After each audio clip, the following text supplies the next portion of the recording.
we've been drinking MMA.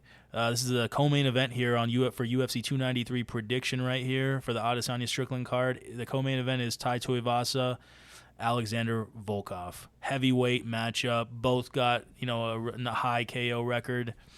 Someone's getting knocked out. Yeah, I mean, Tai Tuivasa literally has a 100% finish rate. Never been. only one decision he's won. Every other win he's had is by KO. And win or loss by KO. Yeah, not one submission. All KOs. Call him Bam Bam for a reason. Bam Bam. Knocks people the hell out. His record is so for me. My pick is going to be. I'm actually going to live bet this one because for me, it looks like Tai Tuivasa could knock him out, of course, or Volkov could play the distance game and really, like he did against Derek Lewis, who's another heavyweight knockout artist who's a little bit slower with the footwork, just like Tai Tuivasa. Shuivasa, we should call him. He's earned that nickname after drinking so many shoeys after the knockout wins. But I feel like Volkov could have won that fight with Derek Lewis on that McGregor could be last 10 seconds. Massive guard. In the last 10 seconds, he got knocked out. He could have danced his way out of there. I feel like when you go through a devastating loss like that, where you were winning the whole fight easily and then you get knocked out in the last, it makes me. That'd be forever known as my balls is hot. Yeah, and then Derek Lewis got to go on the promo and really announce to the world that his balls were hot. Yeah, why are your pants off, Derek? Why'd you take your shorts off? Because his balls are hot, naturally, which what happens in a UFC fight as a heavyweight. But so I don't know. For me, what's your pick, bro? What are you thinking? I am thinking inside distance, but more specifically, I think it's somebody's going to get knocked out in this one. Yeah. KO. By KO. But if I were to pick somebody, it'd be Volkov because I just think he's more technical. He's more. Okay. He just knows what he's doing, and you know what you're getting with Tai. It's more like a little bit slower, yeah. But he's coming straight forward. He's coming with knockout shots. But we saw what happened with Gane. He did knock down Cyril Gane, who had a phenomenal performance against Spivak last week. Knocked out Spivak and knocks out basically everybody. Yes. It makes John Jones look great because Cyril. Now everyone goes, "Damn, look what John Jones did to Cyril," and Cyril is still knocking people out in the top five. So Tuivasa has granite for a chin, but like the last two fights. Some of those knocked out by Pavlovich. Some chunks of that granite is getting knocked out. Gane versus Pavlovich is the fight I think to make now. Let's do it, guys. I just can't wait for that fight. Or Jones versus Pavlovich. Yeah, that's fine. Do that. I don't really want to see it. But the problem is that Jones. Do you want to see a Gane Jones fight rematch? Hell no. I don't want to see another rematch. And I don't really want to see Pavlovich either, to be honest, because Pavlovich is great, but just the wrestling element, John Jones' quickness, John Jones' IQ. It's like what I want to see is, because John Jones is fighting Stipe Miocic at UFC 295, right? I think it's gonna be in New York or something. He's gonna lay down his gloves after that. I think so. If he wins that fight. Yeah, I think it's hard for him to keep eating this much to be, and it's not fun. He even said, they're like, do you like being this big? Do you like eating that much? And John Jones is like, no, I don't feel that great. I'm just eating this so I can be bulky, so I can take a punch, so I can give up, good strong punches to the heavyweights. Kind of like George St. Pierre. After he moved up, he kind of just retired. When you move up like that and you're eating that much food, you have to force yourself to eat. And you have to lift all the time. And, it's a tough, different lifestyle. I don't think it's fun. They do it for legacy. Yeah. So I think he's going to go and beat the greatest UFC heavyweight champion ever, Stipe Miocic. That's what his goal is, and he's going to retire. And then maybe Pavlovich Gane for the vacant belt, if that happens. Maybe that's what they're planning, But regardless, that's going to be a fun fight. But regardless, that's going to be a fun fight. Yeah, Shuivasa did knock down Cyril Gane, but overall in the fight, he never had a chance. Other than that one knockdown, that flash knockdown, and then Gane got back up and Tai couldn't really, no follow-up punches really to really do anything else.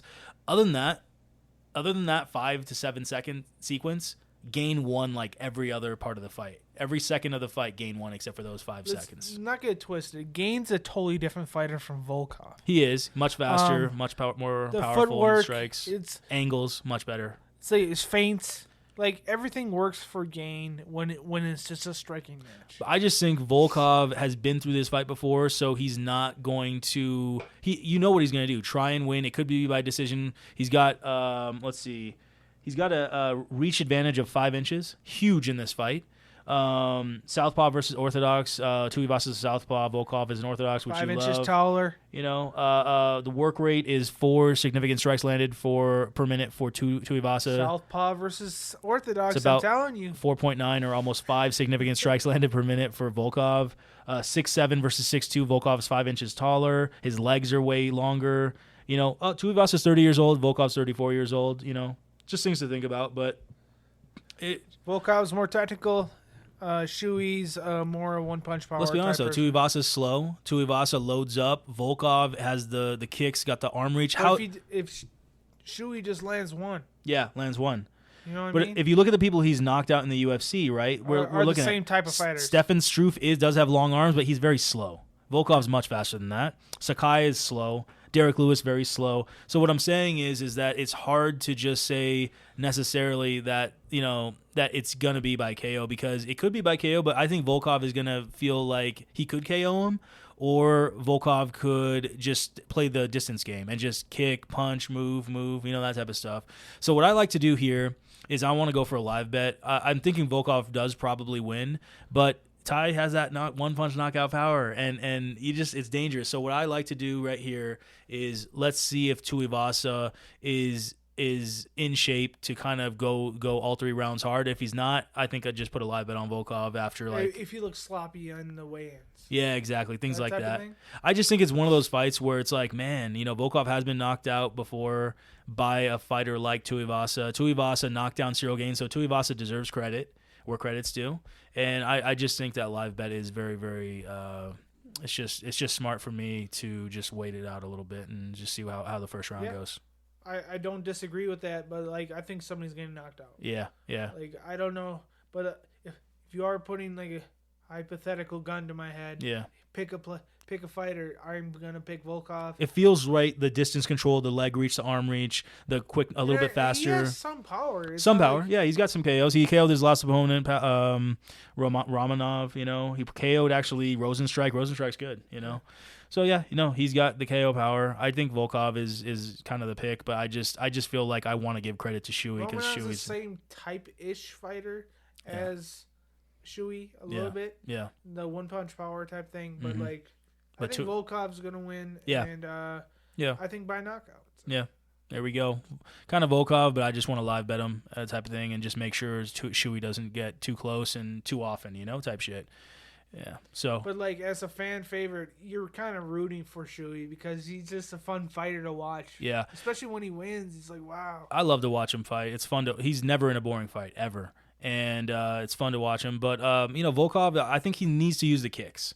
You need to use kicks to the stomach Keep and the things range. like that. Yeah, at least you throw. If he's not throwing any leg kicks and decides, hey, let's make it a boxing fight. That's not smart. So it's a phone booth fight. Yeah, don't do that, man. If he's doing that, I'm just gonna watch the fight ride out, play out. But if Volkov is using leg kicks type of thing, using his kicks in the beginning to keep the distance, type of thing. Volkov a leg kicker? He throws I think a front kick here and there. Okay. He'll throw it here and there, but yeah, it just depends about his game plan in this fight. And I'm not too proud to admit that it's one of those things where it really depends on the game plan. And you're going to see it in the first round, in the first few minutes. Is he throwing kicks? If he's not, I don't like that whole situation with this fight. It's a heavyweight fight. KO guys, it's dangerous. So thanks guys for listening. Thanks for listening. Let us know how we're doing.